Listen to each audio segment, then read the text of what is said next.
La Universidad Autónoma del Estado de Hidalgo, su patronato universitario, a través de la División de Extensión de la Cultura, le dan la más cordial bienvenida a la 34ª edición de la Feria Universitaria del Libro 2021, en su modalidad virtual.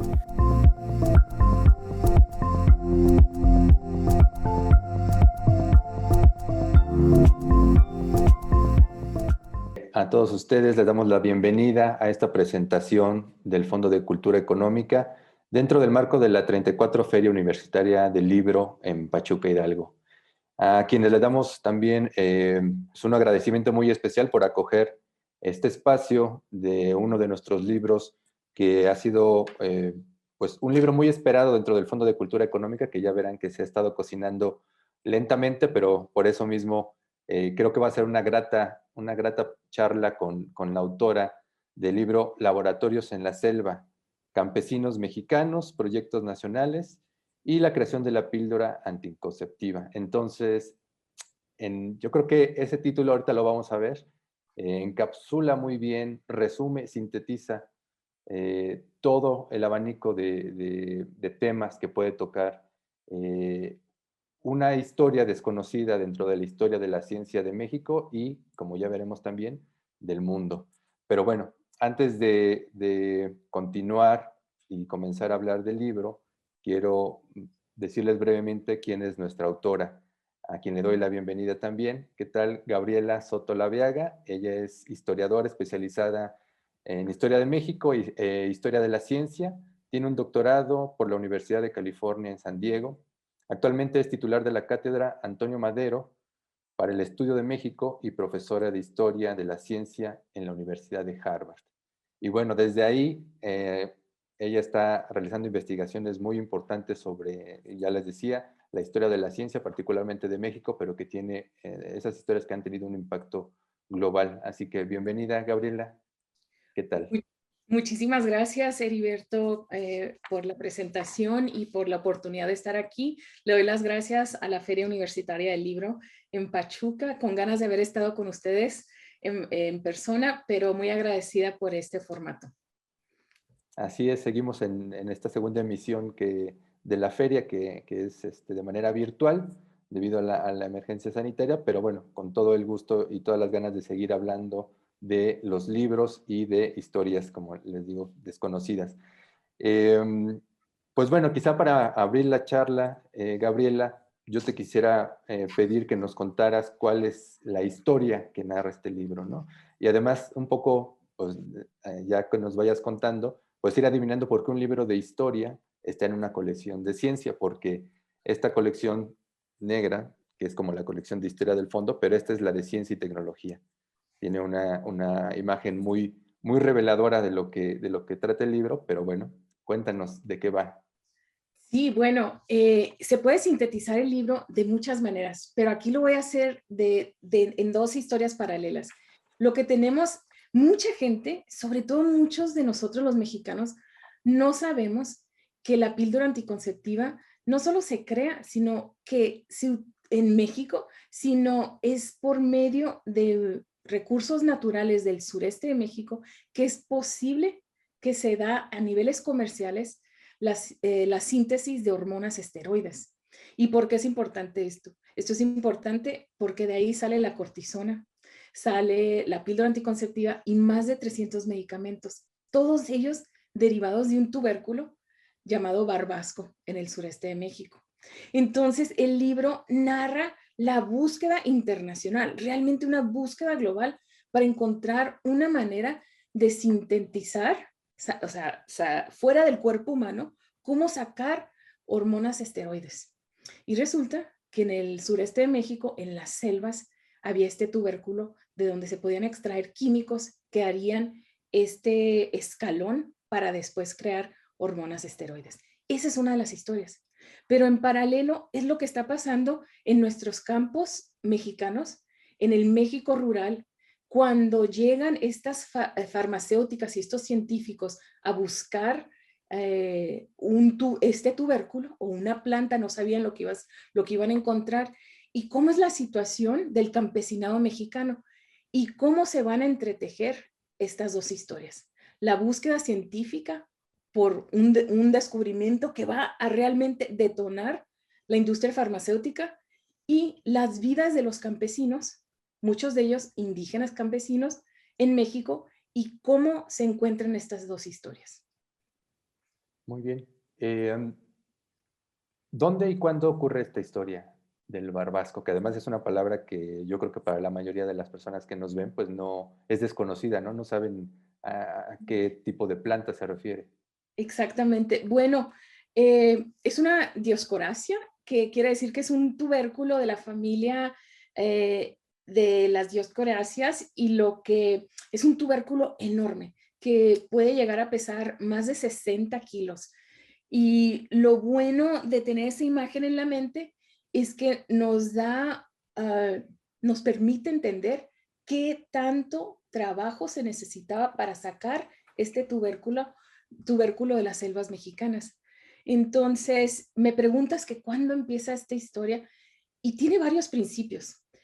Tiene un principio fuera de México y un principio dentro de México. Y el principio fuera de México es importante porque, como te comenté, las hormonas esteroides, las compañías farmacéuticas estaban muy interesadas en encontrar una síntesis.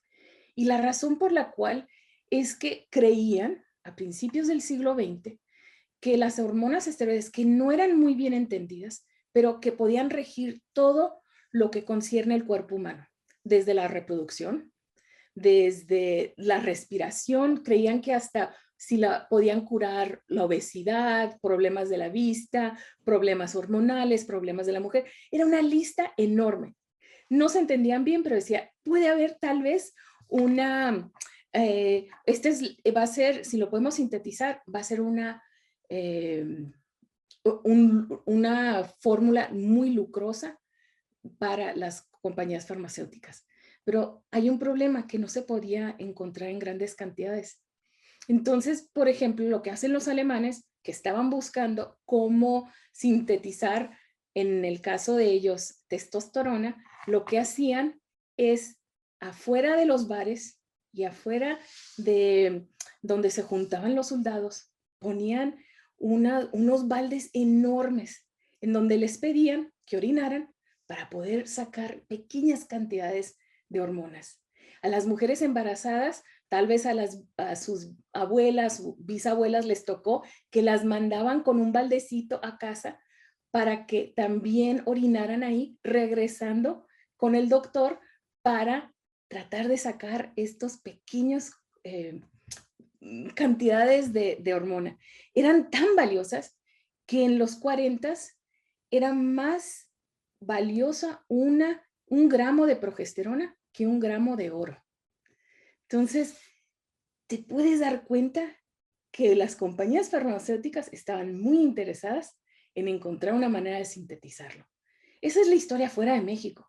Y en México, la historia comienza en los 40, cuando llega, se me están empañando un poco los lentes, cuando llega un científico norteamericano, Russell Marker, de la Universidad de Penn State, y él tiene una teoría, y él cree que no se va a encontrar en el mundo animal la manera de sintetizarla, sino que se va a encontrar en la flora. Y empieza a buscar por todo el sureste de Estados Unidos, y empieza a buscar en el sureste y luego el suroeste, y no encuentra nada. Y un día encuentra en un libro, y hay una foto, y es un tubérculo enorme. Y lo único que dice es Veracruz. Y él nunca había ido a México. En la Segunda Guerra Mundial, 1941, se sube a un tren y llega a Veracruz en busca de estos tubérculos. Y ahí es donde comienza la historia para México. Muy bien, pues esta historia ya nos dijiste, digamos, cuáles eran los motivos, los antecedentes, ¿no? Para estar buscando hormonas que impulsaran, digamos, varios medicamentos para la industria farmacéutica, ¿no? Y cómo este científico estadounidense llegó a México. Acá en México se conocía o había estudios sobre esta planta o sobre las hormonas, o cómo fue que, digamos, esta búsqueda mundial de estos principios químicos, pues transformaron, ¿no? la ciencia acá en México o la industria, ¿no? No sé qué tan amplio pueda ser la respuesta, ¿no? Pues esa es una excelente pregunta, Heriberto, porque había conocimientos, pero eran conocimientos locales, eran conocimientos indígenas y etnobotánicos de cómo funcionan las plantas, cómo podemos curar con plantas, y eran basados en gran parte por observación. Por ejemplo, lo que notaban, por ejemplo, el Papaloapan, decían se embarbasca el río, que es cuando Barbasco caía en el río y la corriente del río hacía que se le cayera un poco la cascarita del barbasco y creaba un tipo, como, haz de cuenta, jabón, como que hubieran tirado jabón al río. Entonces, notaba la gente que cuando el río estaba embarbascado no deberían de llevar sus vacas preñadas a tomar al río, porque podían perder la cría. Entonces, empiezan por medio de observación a darse cuenta que la planta, que el barbasco, es una planta poderosa. Y también se daban cuenta que podían poner pequeños trozos de barbasco picado en alcohol, y el trabajo del campo es duro, y cuando olieran los huesos, lo podían poner como plastos en los huesos y quitaba el dolor de los huesos. Lo curioso de esto es que después es cuando nos damos cuenta que por estas hormonas que contenía el barbasco, o estas sustancias químicas, después se iba a usar como paracortisona. Entonces, ese es el conocimiento que estaba en las selvas de México, en las zonas rurales. Pero el conocimiento químico viene después. Y esto es realmente un capítulo para mí súper impresionante de la historia de México y que, como dije al principio, que es una historia que yo creo que todo mexicano debería de saber, porque México le da al mundo la producción comercial de hormonas esteroides. Y sucede de varias maneras. Hay este interés internacional y en México estaba ya el Instituto de Química de la UNAM. Y el Instituto de Química de la UNAM va a jugar un papel muy importante porque el Instituto de Química enviaba a pasantes a hacer tiempo en lo que se llamaba Sintex, que es la compañía que se crea, que el nombre es curioso, Síntesis y México, para procesar el barbasco. Y había varios estudiantes jóvenes química que iban y trabajaban ahí, y entre ellos había uno, Luis Ernesto Miramontes. Y él, un día, trabajando en soluciones, descubre una solución que él cree que es para parar los abortos naturales, pero resulta ser una pastilla anticonceptiva. De ahí es cuando ya comienza un gran comercio e interés. Y lo que sucede es que el gobierno mexicano se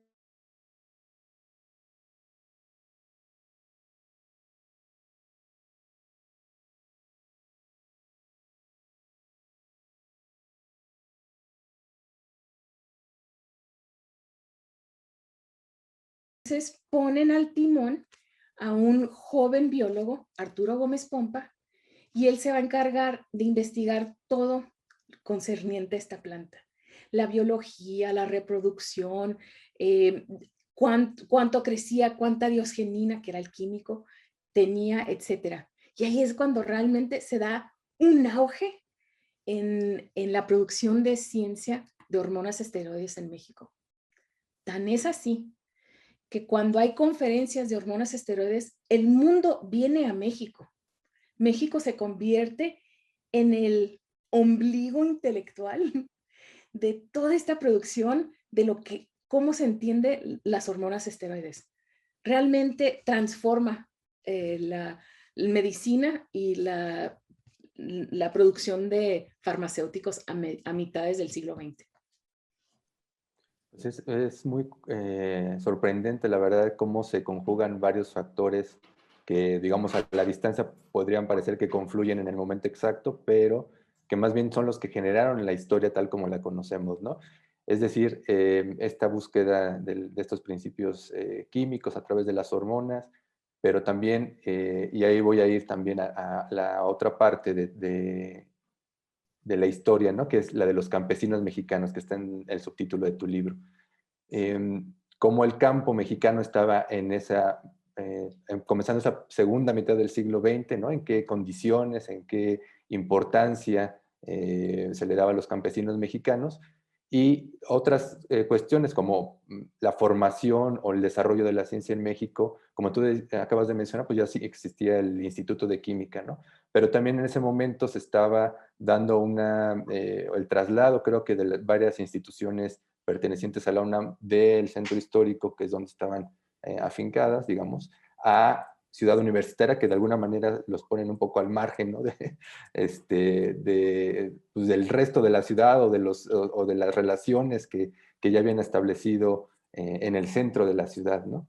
Y hay muchos protagonistas que yo creo que científicos y no científicos, como tú acabas de mencionar, mexicanos, tienen que conocer, ¿no? Digamos, los nombres más, quizá más frecuentes que se pueden encontrar en la bibliografía, que es Luis Ernesto Miramontes, George Rosencrantz, Carl Gerasi, Russell Marker, pero por una parte están los científicos y por otra parte están los campesinos, ¿no? Y creo que el título de tu libro es bastante retador para cómo concebimos la historia, ¿no? Es decir, laboratorios en la selva. Los laboratorios no están, digamos, en las universidades o en las grandes empresas, sino que también el conocimiento se desarrolla en los lugares, ¿no?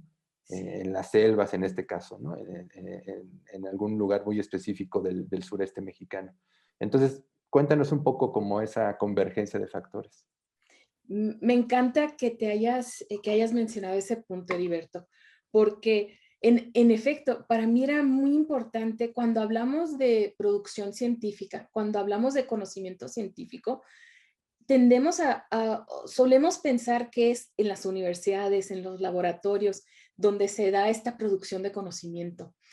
Y lo que yo quería mostrar con este libro es que cuando hablamos de quién produce conocimiento, no solo a nivel individual, como los campesinos que sabían medir el ancho de una vaina para saber qué tan grande iba a ser el tubérculo, entendían los suelos, entendían cuánta precipitación y los riesgos que había dentro de la selva. Esos son conocimientos extraordinarios y que por lo general no les llamamos conocimientos científicos. Entonces está ese punto de tomar ese conocimiento fuera del laboratorio y empezar a analizar el conocimiento de los campesinos que están ahí, pero también tomar a México como un país que produce ciencia y no solo la consume.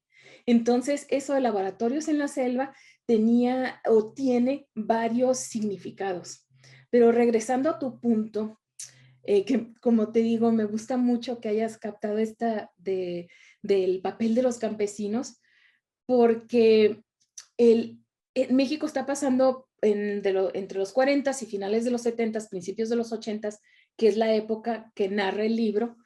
El México rural está cambiando muchísimo.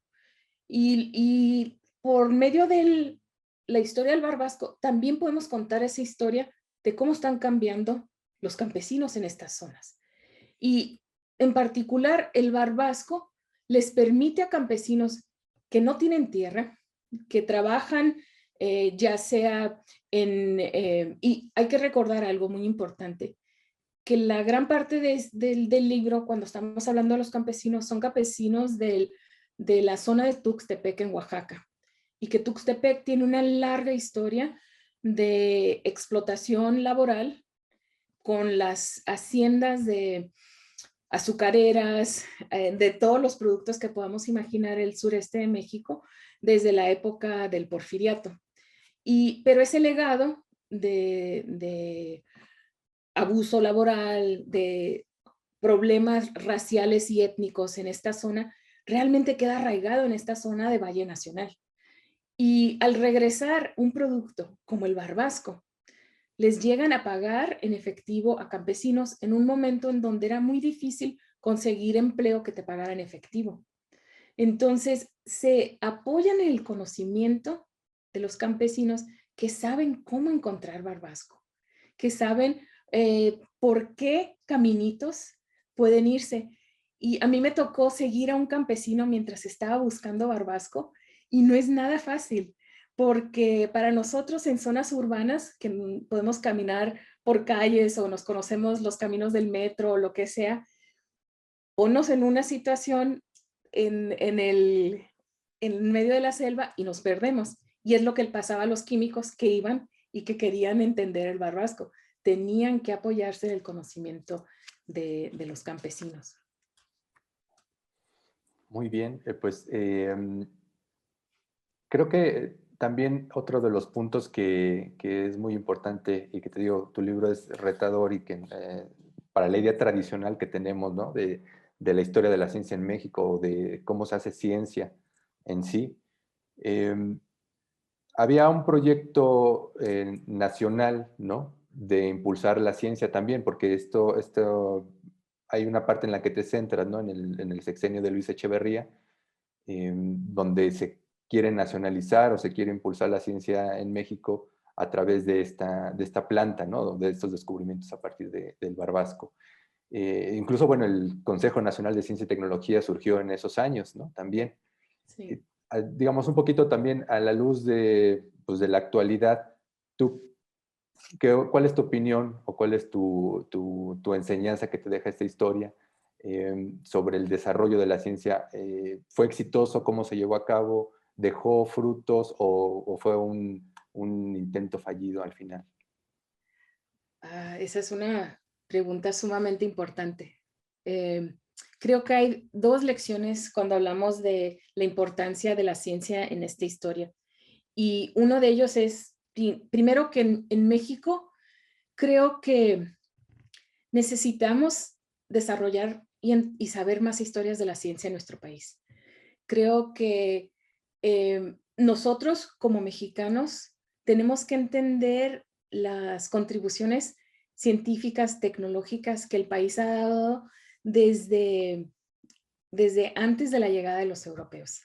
Y si cambiamos cómo nos presentamos ante el mundo como un país que puede producir tecnología y ciencia con un pasado largo en esa trayectoria, cambia nuestra propia narrativa como nación. Y creo que eso es sumamente importante. Entonces, esa es una cosa. La otra cuestión para contestarte directamente de la importancia de la ciencia, que si fue fallido o... Es una historia que al principio, te voy a ser sincera, yo pensé que iba a ser una historia de un intento fallido, porque la paraestatal Proquibemex falla. Llega muy tarde a querer tratar de hacer hormonas esteroides sintéticas cuando ya están en el país asentados varias compañías transnacionales farmacéuticas y el Estado no puede competir con ellas, son demasiado poderosas. En el sexenio de Echeverría es casi imposible y Echeverría tenía más de 700 estatales. Proquibemex había Bicimex, Tabamex, Fertimex, y era esta nacionalización para poder poner a México de nuevo en una plataforma global. Pero lo que sucede, y esto contesta tu pregunta, que yo me doy cuenta que sí, en cierta manera se puede considerar una historia fallida en ese aspecto, pero también fue una historia que para muchos campesinos les cambió la vida, porque al recolectar barbasco, muchos campesinos que hubieran quedado en un nivel realmente de miseria económica, lograron hacer fuertes cantidades y hoy en día siguen siendo de los campesinos en el área de Valle Nacional que tienen ranchos de ganado, que tienen tierras y es debido al barbasco. Muchas comunidades pudieron conseguir luz eléctrica debido al barbasco. Entonces, depende de a quién le preguntas si fue una historia fallida. A nivel nacional, de la industria, en efecto. Pero si vamos a lo local, a lo que la gente logró, para unos fueron explotados y sí fue una propuesta fallida, pero para otros no. Entonces, es una manera muy compleja de contestar tu muy buena pregunta y decir que, como al final del libro digo, cada quien cuenta cómo le fue en la feria. Y realmente el barbasco es una de esas historias. Lo que también nos muestra es que el gobierno, con la intención, si se hubiera creado una industria mexicana antes del sexenio de Echeverría, yo creo que hubiera sido una historia muy distinta, porque si hubiera habido no solo el interés, sino la voluntad económica de crear apoyo financiero para la investigación científica, yo creo que México hubiera podido competir de mejor manera a nivel global.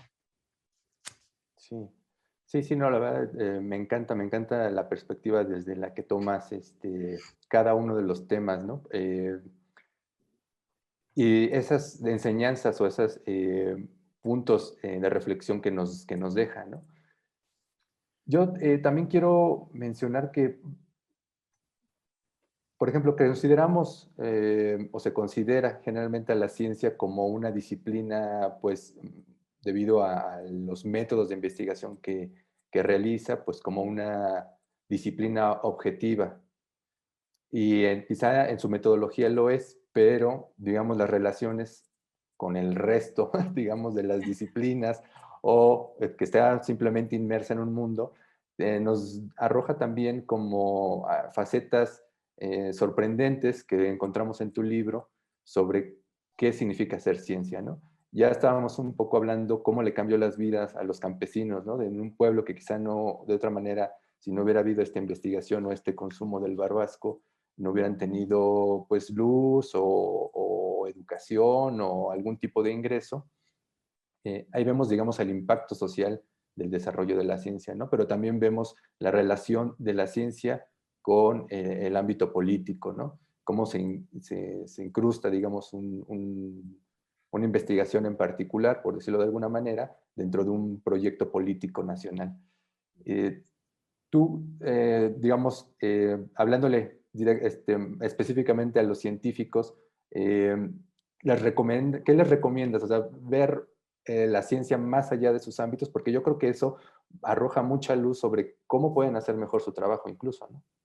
Sí, ese es un punto muy curioso. Te voy a comentar algo. Una vez, cuando estaba haciendo las primeras investigaciones de este libro, di una presentación y era un grupo de químicos, un grupo internacional. Y había uno que había trabajado en Sintex de joven y él me dijo, tienes esto completamente mal, porque los campesinos no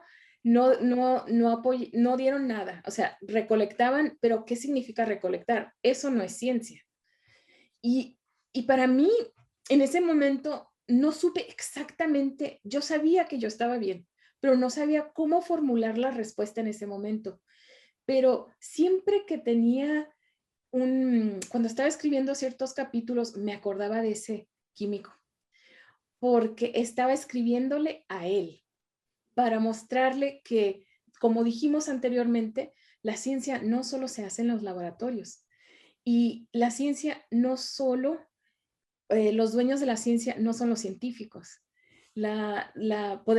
Todos podemos observar, todos podemos experimentar y el mensaje que yo le daría a los químicos en particular o a científicos es que la red de producción de conocimientos es muchísimo más amplia. Y si tomamos en cuenta, como en este caso, tomar en cuenta los conocimientos de la gente local, de los campesinos, se crea porque la ciencia es una producción social y se crea una manera distinta de producir. Y te doy un ejemplo. Había una comunidad en el sureste de México en donde la calidad del barbasco, la diosgenina que sacaban de ahí era de pésima calidad y pagaban por el porcentaje de diosgenina. Entonces, de repente, empiezan a producir una diosgenina de magnífica calidad y la gente no se entendía, decía, ¿de dónde están sacando este tipo de barbasco? Llegué a entrevistar al que había sido dirigente de estos campesinos y me dice, no te voy a dar el secreto, pero te voy a decir que nos pusimos a experimentar y nos pusimos a ver que si pagaban la diosgenina de 6.4%, la pagaban más y nosotros estábamos en 1.2%, lo que teníamos era hacer ciencia, y él me dijo, hacer ciencia para que hubiera más diosgenina. Me dijo, no te voy a decir cómo le hicimos, porque puede regresar el comercio del barbasco, pero es lo que estaban haciendo. Entonces, los campesinos mismos, los que entendían para qué se usaba el barbasco, estaban experimentando. Y quiero hacer pausa ahí porque en su auge hubo 120,000 familias, no individuos, familias que recolectaban el barbasco. Estamos hablando de grandísima cantidad. Tan es así que la gente en el sureste de México decía que muchos de ellos no migraron a las grandes ciudades o hasta el norte, a Estados Unidos, porque podían vender barbasco, recolectarlo y se podían quedar en sus comunidades. Cuando el barbasco deja de pagarse, es cuando ya empiezan varios de ellos a migrar. Pero lo importante que quería hacer hincapié es en este conocimiento de los campesinos, es que no todos sabían para qué se usaba el barbasco. Entonces, los que logran entender para qué se usaba el barbasco son los que transforman sus vidas. Pero la gran mayoría de ellos nunca supieron por qué estaban recolectando barbasco. Y les habían dicho las compañías farmacéuticas que se los compraban que era para el jabón Fab, que por eso cuando sumergían el barbasco en agua se podían ver que se hacía como jaboncito. Uh-huh. Y cuando piensas que es para el jabón Fab, pues no te van a pagar mucho. Pero ya cuando te dicen es para medicamentos, entonces ya empiezas a entender. Lo que había tratado de hacer Proquibemex, la paraestatal, era educar a los campesinos para que ellos entendieran su labor y qué es lo que estaban recolectando. Muy bien, pues qué interesante. Yo creo que, digamos, con esta charla ya le estamos dando cuenta a las personas que nos acompañan en esta transmisión de qué va el libro, cuáles son los puntos que tocan y la importancia de conocer esta parte de la historia mexicana, ¿no? Porque ya no solamente es una historia de la ciencia, sino es una historia social, es una historia política. Alguna vez un gran divulgador me dijo que había 3 momentos, quizá los 3 momentos más importantes de la ciencia en México eran alrededor de la química, ¿no? Por ejemplo, cuando Andrés Manuel del Río, en el siglo XIX, descubrió el eritronio, que después fue más bien nombrado vanadio. Es decir, acá en México, este investigador de origen español descubrió un elemento químico, ¿no? El segundo sería el desarrollo del principio químico de la píldora anticonceptiva, que además revolucionó, porque además fue en ese momento preciso de la revolución sexual, de la libertad de la mujer en una primera fase, ¿no? Y del control sobre su cuerpo, que, digamos, las consecuencias pues, son visibles incluso pues, hoy mismo de manera muy evidente. Y el tercero sería la investigación que hizo Mario Molina, aunque no fue aquí en México, pero la hizo un mexicano educado aquí en México, Mario Molina, sobre los clorofluorocarbonos, ¿no? Que le valió el premio Nobel en 1995. Entonces, Gabriela, como tú dices, ir conociendo como estos hitos de la ciencia en México nos va cambiando un poco nuestra perspectiva de cuál es el papel de nuestras naciones, en este caso de México, dentro del desarrollo de la ciencia mundial, pero también los alcances que tiene este desarrollo científico, ¿no? en las poblaciones. Yo creo que para ir cerrando nuestra charla, me gustaría que ahora nos contaras cómo llegaste tú misma al barbasco, ¿no? Porque creo que hay un paralelismo también muy evidente entre esta parte que tú tratas de enfatizar sobre que la ciencia no solamente se hace en un laboratorio, en una compañía o en un lugar cerrado, sino que tiene que salir al campo, ¿no? Y que el conocimiento no solamente es el conocimiento que se desarrolla en las academias, sino también pues en la sociedad misma, ¿no? Con los usuarios o con los que practican directamente alguna actividad. Yo creo que tú como historiadora también hiciste eso, ¿no? Cuentas un poco en tu libro que no solo te quedaste en los archivos, sino que fuiste directamente al campo a conocer esta historia. Sí, exactamente. Pasó algo muy curioso. Yo, como la mayor parte de la gente, jamás había escuchado el barbasco, no sabía del papel de México en la creación de la píldora anticonceptiva, y yo ya estaba en el doctorado haciendo una especialidad en historia de América Latina enfocándome en México, cuando voy a una conferencia y el ponente dice lo siguiente: es una ironía que en el país donde se crea la píldora anticonceptiva haya todavía un problema de sobrepoblación. Entonces, yo al escuchar eso, dije, tal vez escuché mal, tal vez no estaba poniendo atención. Y me acerqué y le dije, ¿me puede aclarar si realmente? Y afortunadamente para mí, la persona fue muy grosera y me dijo, es lo que dije, es lo que... Y yo dije, bueno, voy a ponerlo a investigar yo misma. Y cuando regreso a donde estaba haciendo el doctorado en la Universidad de California, San Diego, voy a la biblioteca de química y ahí en efecto, en el pie de página estaba la explicación de que se había descubierto en México un tubérculo de donde había salido la pastilla anticonceptiva. Yo dije, aquí hay una historia muy buena. Cuando regreso a México, a los archivos, al Archivo General de la Nación, me paso más de 2 meses, hoja tras hoja, y en aquel momento no estaba catalogado los documentos de Luis Echeverría. Entonces yo estoy pidiendo hoja por hoja y nada, y dije, bueno, al paso a que voy, encontré una página, voy a tardar 60 años en escribir este manuscrito. Y se me ocurre, y afortunadamente se me ocurrió que tenía que irme a Tuxtepec porque la hoja que había encontrado decía que la diosgenina, de los tubérculos con máxima diosgenina estaban en el área de Valle Nacional. Entonces es cuando me pongo y voy de milpa en milpa, tocando en las puertas de rancherías, de pequeños pueblitos, sentándome afuera de las tienditas, preguntándole a la gente si habían colectado barbasco.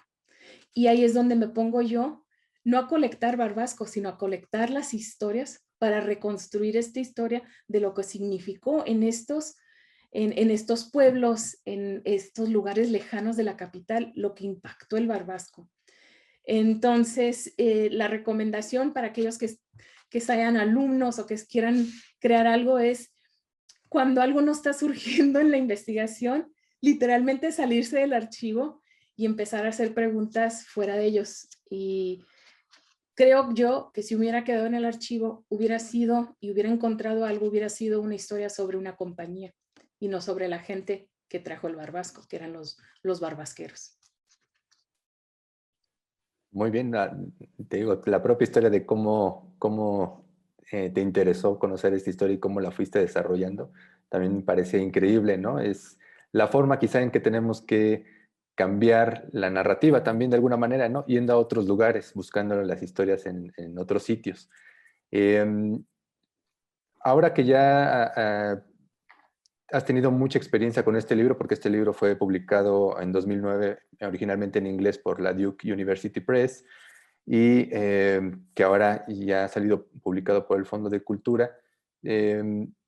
¿Tú qué crees sobre esta historia que todavía resta por contar o por investigar para también a quien le haya interesado y esté, digamos, encaminado ya sea en la historia o en la historia de la ciencia o en la historia de la química? ¿Qué tiene que saber? ¿O qué posibilidades, qué vías debe de seguir? Las historias que hay por contar todavía es sobre la industria misma. Aunque se escribió un libro sobre la industria de esteroides, no se ha escrito algo sobre la transnacional en sí, en todos sus aspectos. También generaciones completas de científicos mexicanos entrenaron en la, en la investigación de Dioscoracias, porque había tanto dinero que estaba entrando en ese momento. Entonces, muchos de los químicos, de los biólogos, de los botánicos que dieron sus primeros pininos, lo hicieron con el barbasco. Entonces, es toda la oleada de gente que de alguna manera fue impactada por esto en México. No solo fue la industria, sino los científicos y demás. Entonces, para quienes estén buscando otras historias dentro del barbasco, esa es una muy buena, que les sugeriría que es una historia que queda por contar. Muy bien, muy bien. Pues Yo creo que con esto podemos cerrar nuestra charla, Gabriela, haciendo una invitación al público para que compre tu libro, para que lo conozca, para que lo lea, para que reflexione en torno a todo lo que ahí se dice y conozca esta, pues no tan lejana en el tiempo ni en el espacio tampoco, historia de la investigación alrededor del barbasco acá en México. Les recuerdo a quien nos está viendo que el libro cuesta en México 290 pesos en su formato impreso, en su formato electrónico está a la mitad de precio, a 145 pesos, y se puede, el libro electrónico se puede conseguir pues, en las plataformas más usuales, ¿no? Amazon, Google, Apple, y en la librería virtual del Fondo de Cultura Económica. Les recomiendo mucho leerlo. Este libro además ganó el premio en 2010, el premio Robert K. Merton, de la Asociación de Sociología de Estados Unidos. Entonces, bueno, no solamente es un libro muy interesante de leer, sino que ya es un libro también reconocido y premiado. No sé con qué quieras cerrar, Gabriela. Pues les quiero de nuevo dar las gracias a ti, Heriberto, por esta conversación tan amena, y también a la Feria Universitaria del Libro de Pachuca Hidalgo, y les quiero solo comentar que como nosotros los mexicanos hay tantas historias que nos resta por contar, y muchos de ellos tiene que ver con la investigación científica y tecnológica del país, y hay que lanzarnos a contarlas. Muchas gracias.